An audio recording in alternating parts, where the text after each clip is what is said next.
2004 out in Maui. Cool. So the world is watching the formation of the saucer. Let me see that roulette thing again. Right on. See, this is like if the flying saucer were the largest roulette wheel in the world.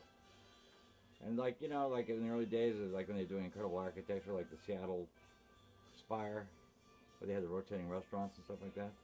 What if the whole inside of this thing rotated, slowly on hydraulics. Again, there's always somebody in Vegas looking for the biggest next project that's got the biggest buck tag to it, so that people have to come and see it and check it out and experience it, Like the guy who built the Stratosphere. It makes you wonder. See, people go out of their way to build something extravagant. I think this one's gonna be better to put the stage in and the other thing in. You know what I'm saying? Yeah.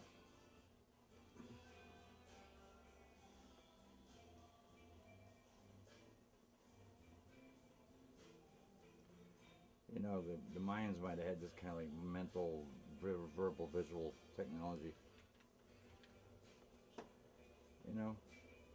If we lose electronic viability, 100 years in the future, they'll be looking at stuff like this going like, wow, what magic, what magic. How do these people do it? Yeah, so I see that little ring of seats there on that, the scale. I mean, we know that in the actual drawing, the whole interior stage area has got to be at least, it's got to hold a square, at least an oblong, 300 feet long, 100 yards, the size of a football field. I mean, we propose different scale size saucers, like 1/3, 1/2 scale, which would be 550 feet around. But the magic number, not only in flying saucers, but also in stadiums, seems to be about 1,200 square feet. I had designed this whole flying saucer out of my brain, and then I came across this diagram in a book, and it was like something purporting to be about flying saucers, fleets, the Ashtar Command, and one of the standard sizes was actually 1,100 feet in diameter. Did you know that?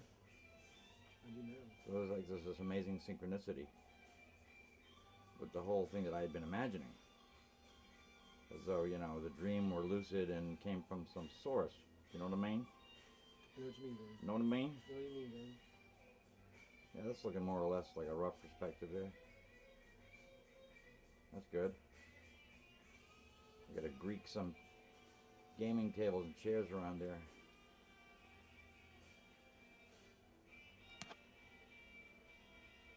Interesting images, anyway. This could be part of the that thing. But I think that scoping thing, or not. Okay, now I need to put people. Well, I mean, now the outer area is outside of where the ball would drop in the inside, right? That's where they would stand. It's up there, because that's right, because it goes into the inner ring. It doesn't go to the outer one. It goes down into the middle one. So you see, it could go past people, and they could wind up in the section adjacent to them. So the area, see, you can still have seats around the center stage. You could do. Hold on a second. There's seats here. Yeah. And then there's the gaming. Yeah. And then there's seats here, right? Wasn't that the plan? That's what you said. You said stage, seats, gaming, then seats, and then the ring.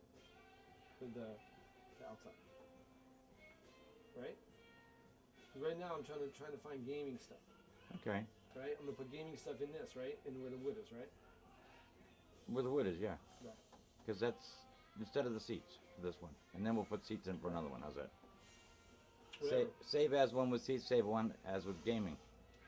Because we get that inner area is kind of like seats, Have fun with it. Did you copy that disc? Did it copy? It's copying right now. Okay. I'm just thinking about you and your blues, because once that thing loads, cut number 6, I think it is TB Sheets by Van Morrison. Have you ever heard that? Like slot machine, like this shot? That's a good one. To get it to scale, yeah. And look at that. Does that not look like slot machines in perspective? This is like, Yeah. it could be like Yeah. right there, Yeah, to like the there. side. Then you flop it, put some over the others, and then And you want like, there's like a floor and stuff, right? It's like slot machines, a floor, then slot machines. Like well, let's just put slot like machines. an aisle in the center. Tell you what, since we've got, let's just put them where they are in perspective. Flop them, you know, put them where they fit, because we're not going to be able to get it. You see, because we're not working 3D here. So just give a suggestion.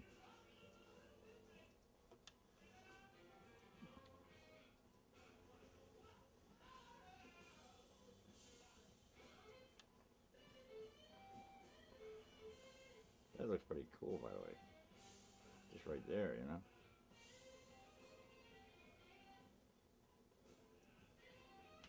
Nope.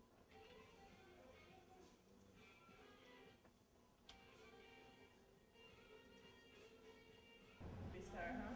Yeah, you're gonna be a movie star. Look at the baba. Welcome to the flying saucer experience. He goes, yeah.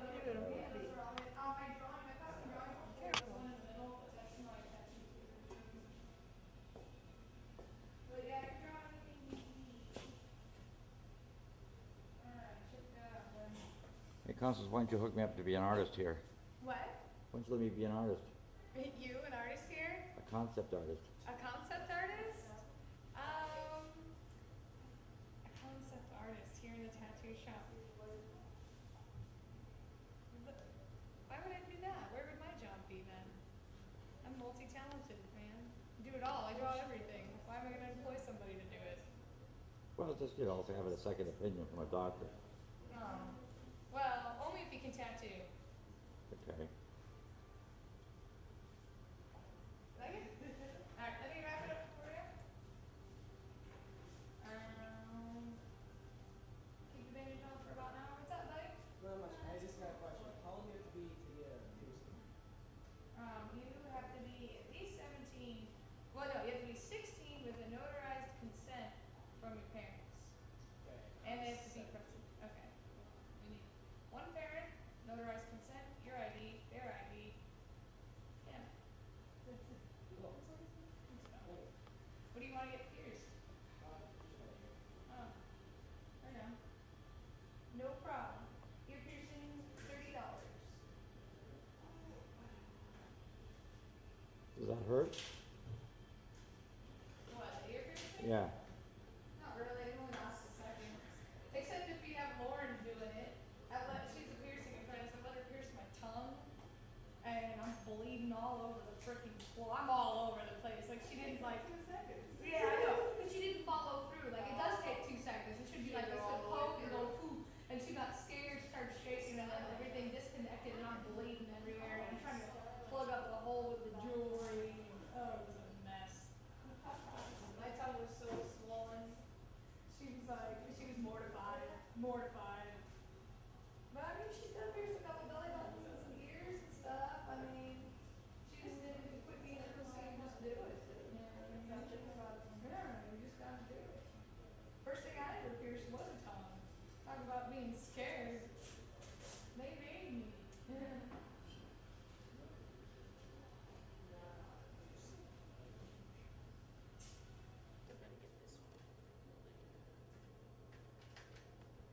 But when? Thursday would be good, yeah.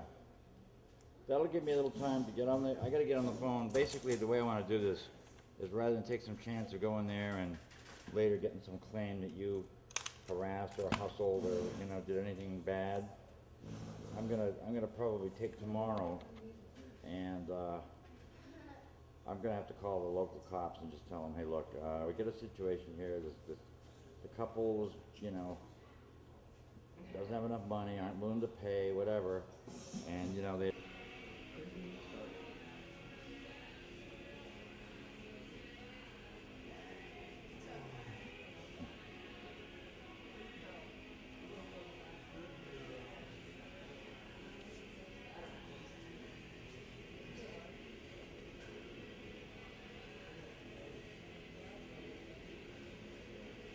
a lot of people just. Yeah, I think what happened is I think when you said that line to the camera, it was on pause. When you said, I'm the tattooed Marilyn of this freaking century, baby, it was on pause. I didn't get that. Hey, you want to say it again?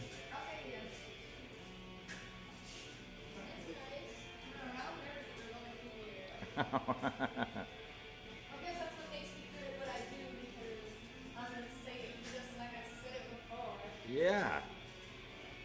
I think that is what that is what that is. Allow me to mentally prepare myself. Okay, I'm mentally prepared. Alright. I'm Miss Constance Payne. I'm the tattoo face. Let me mentally prepare myself. You gotta. We'll, It's really hard with all this stuff going on. I know we gotta pull back from the arm. If it's too much, we Let don't. me get closer. There we go. Okay. I am Miss Constance Payne, and I'm the tattooed Marilyn Monroe of this century. Baby. That sounded really fake, though. Fuck. You said babe before. That was great. Baby. Hey, baby. Oh, yeah, man. I just love the T-shirt. You know, the fact that you're wearing the Marilyn T-shirt. And she was kind of like. Washer broke, so I've been recycling the same clothes for 2 days now. Well, I will tell you, it smells fantastic. Well, she was from the Midwest too, and she went out to L.A. or California, whatever. And there was just a certain something, you know. So yeah, I mean, this is the new century, right? And we got a whole new breed of people, women. Whole new era, man. I got this hot tattooed female motif going on, them young whippersnappers. Don't know what's happening to the world today. I'm just doing what I get paid to do. I just spent about 2 hours down at Caffeine, and they were playing all these old songs, all the old stuff, like old 50s, and then swing songs, and just some really great stuff. Hey, man, I like a good doo-wop every once in a while. So, I used to work at this 50s malt shop. I know all this 50s fucking music. It's crazy. I'm a rolling ball of sunshine when that crap goes on.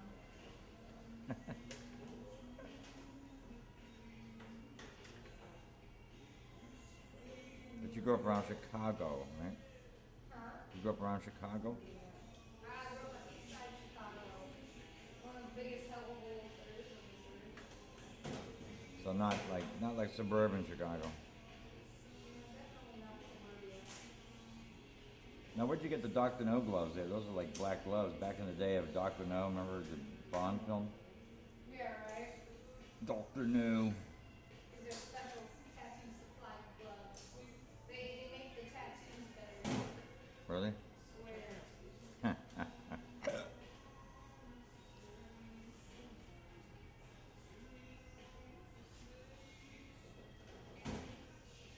I just came across this video that's on this tape of the inside of the Flying Saucer Theater being modeled by this computer graphics artist in Maui. And I'm videotaping him doing it. But there's something sort of quasi-medical about the whole tattoo process, you know, sort of like a hospital in a way. Well, yeah, that's what it should be. There's those tattoo shops out there that don't really live up to that kind of standard. You know, I pride myself in working in such an establishment as this. Because there is a reason that my boss owns 7 tattoo shops. And I definitely wasn't for me serving piss poor artwork to the fucking world. Everybody looks for this company is badass. Good. Look at me one time while you say that. Everybody who works for this company is badass.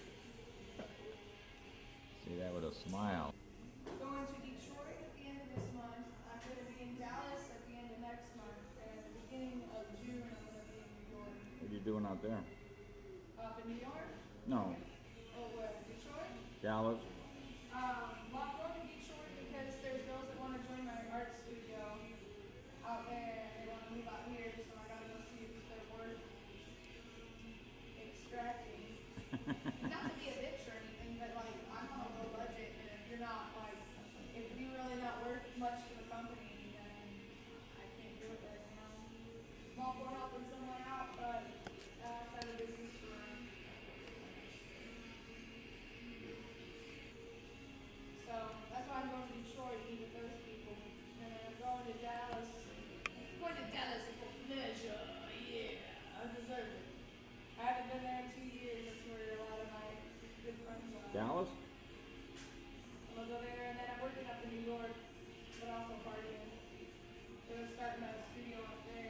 Yeah. Well, been busy. Girls up in New York are crazy. Why? Why? Why? One of them just got all her teeth knocked out by her mom's boyfriend. I was like, well, I'm glad to know that everything's working out for you up there, sweetheart. Did we learn anything? Girl staying late tonight, tattoo on Smash. Who? The girl that was here at Smash. I know, but who's staying? You and Tim? Me and Timmy and Is Tim the guy who left? yeah, they went to go eat. I've also got a lot of paperwork to finish. I got a bunch of appointments. So he's an artist too? Yeah, he's a badass artist. Badass is a high compliment, right? Yeah, badass. It's like being sick, man. It's really fucking cool.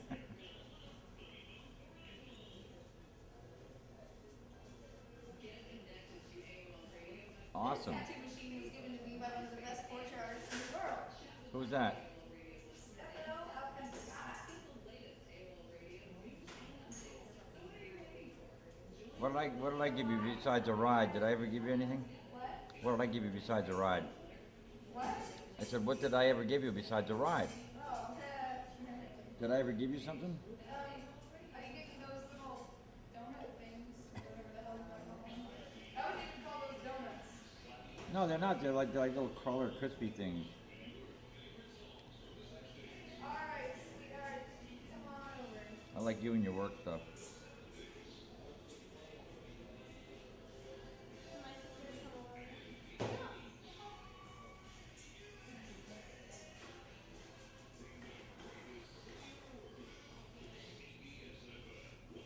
Okay, this one?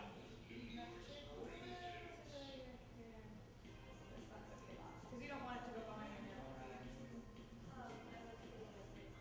Right on. Alright, so I actually did it.